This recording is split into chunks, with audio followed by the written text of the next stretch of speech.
Վազգեն Սարգսյանը ջղայնացած ասեց, որ մենք այնքան ենք ասել Ղարաբաղը անկախ, որ ինքներս էլ ենք սկսել դրան հավատալ։ Պարզ հասկանում էր, որ դա ճանապարհը դեպի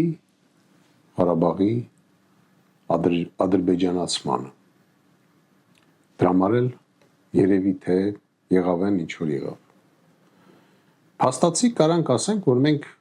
մեր պատմության մեջ միայն 88 եւ մինչեւ 94 թվականը պայքարել ենք, միայն այն ժամանակ ենք պայքարել մեր ստրատեգիական հետաքրքրությունների համար։ Եվ բավականին լավ այդ հարցը լուծել էինք։ Մնում էր միայն դնել վերջակետ։ Իսկ սկսած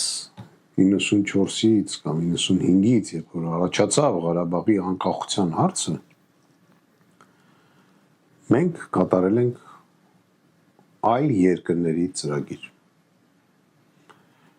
Մենք պետք է դառնանք պետական ժողովուրդ, պետություն ստեղծող ժողովուրդ մեր անձնական հետաքրքրություններով։